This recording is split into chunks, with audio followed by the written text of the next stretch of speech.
सुप्रभात। साहब जी की युग पुरुष से प्रथम भेंट। यह हमारी आज की आध्यात्मिक चर्चा का विषय है।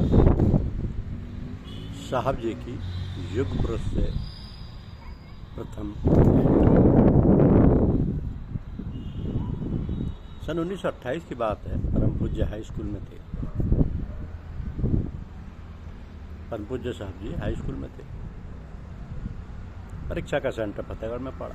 आपके कुछ सहपाठी पूज्य बाबूजी महाराज के पास जाया करते थे। बाबूजी महाराज के मायने पोस्ट मास्टर साहब श्याम बिहारी लाल जी, उनके पास जाया करते थे। तो उन्होंने आपसे कहा कि फतेहगढ़ में एक अच्छे महात्मा रहते हैं, उनके पास समय मिले तो हुआ। उनका मतलब पूज्य महात्मा रामचंद्र या लालाजी महाराज से था। तो आपके एक सहपाठी जिनका नाम श्री राम सिंह था, जिनको मोटे कहा करते, वो दर्शन कराने पूज्य महात्मा जी के घर ले गए। अब महात्मा जी के घर के आंगन में 2 चारपाइयाँ पड़ी थी। वो एक टूटी चारपाई पर बैठ गए और आपको अच्छी बनी हुई चारपाई पर बैठने को कहा। आपको संकोच हुआ कि किसी बुजुर्ग के सामने अच्छी चारपाई पर कैसे बैठे। महात्मा जी ने दूसरी बार बैठने का और बोले, अदब इसी को कहते हैं कि जो कहा जाए वह करे। फिर पूछा, कुछ करते हो? और बोले, यहीं करके दिखलाओ। तो आप जो पूजा करते थे वही बैठ कर करने लगे। कुछ देर बाद वापस चले आए। अब सन 1928 में आपका ये क्षणिक सानिध्य है समर्थ सदगुरु महात्मा रामचंद्र जी महाराज से हुआ। उसी समय महात्मा जी ने आपको इस विद्या का महान संचालक समझकर अपने प्रिय शिष्य महात्मा श्याम बिहारी लाल जी को सत्संग के ये शब्द कहे कि बड़े बाबू, आपका ट्रांसफ़र तिरवा कर दिया, इसलिए वहाँ का टीए और डीए वगैरह की मांग मत करिएगा। इस प्रकार पूज्य बाबूजी महाराज का ट्रांसफ़र तिरवा हो गया। आपके सहपाठी राम सिंह मोटे, जो कि पूज्य बाबूजी के पास पहले से जाया करते थे, आपसे कहा कि तिरवा के पोस्ट मास्टर साहब से ज़रूर मिल लेना, बड़े अच्छे महात्मा हैं। मगर आप तो अपनी पूजा में मस्त रहते। छोटे छोटे बच्चों को संध्या सिखाते, रविवार को हवन करवाते, आसन प्राणायाम का अभ्यास करवाते और उसी में लगे रहते।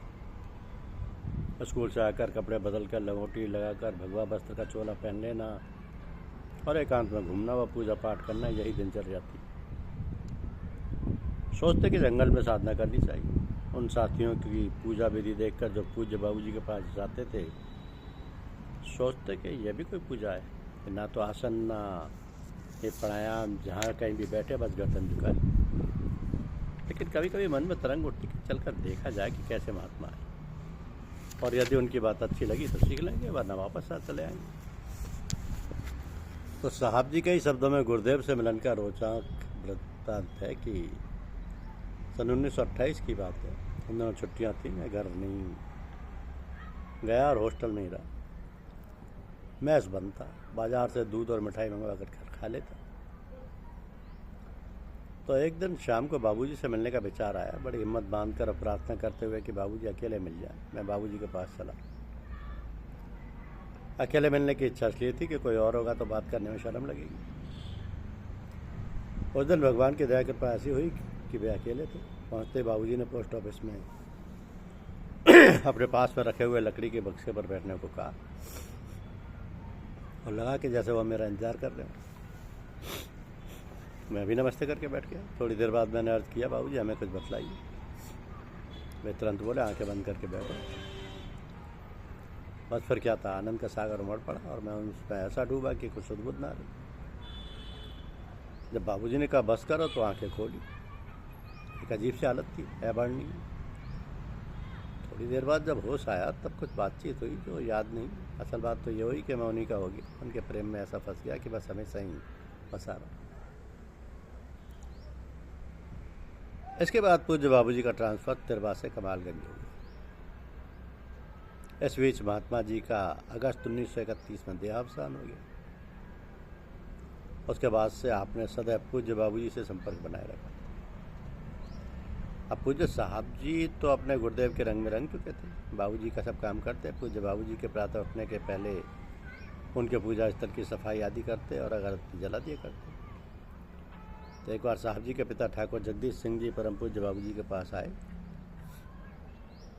और कहा कि हम लोग ठाकुर खानदान के हैं और ये अच्छा नहीं लगता कि हमारे लड़के आपके यहाँ ये सब काम करें। तो बाबूजी महाराज ने कहा कि हम आपके लड़के को ज़बरदस्ती थोड़े यहाँ रखें, वो तो अपनी मर्जी से यहाँ रह रहे। पूज्य बाबूजी को कभी कभी रात में देर हो जाती तो अम्मा साहब जी की को बाबूजी के बिस्तर पर सुला देती और जब बाबूजी रात में आते तो टूटी चारपाई पर चुपचाप लेट जाते, किंतु आपको कभी नहीं जगाते। सुबह आप कहते कि बाबूजी आपने हमें जगा दिया होता तो आप कहते एक ही बात है, हम तो आराम से चारपाई पर सो गए, कोई तकलीफ नहीं हुई। यह था परम पूज्य बाबूजी महाराज का पुत्रवत स्नेह अपने आध्यात्म पुत्र पर, जिसने आज चारों ओर उनके नाम को रोशन कर रखा है। ये अहरनेस विस्तृत होता वही सत्संग है जिसके लिए महात्मा रामचंद्र जी महाराज ने कहा था कि जहाँ तक हो सके उसको दुनिया के हर कोने तक फैला दो। धन्यवाद। यूट्यूब चैनल को लाइक और सब्सक्राइब अवश्य कीजिए। शुक्रिया।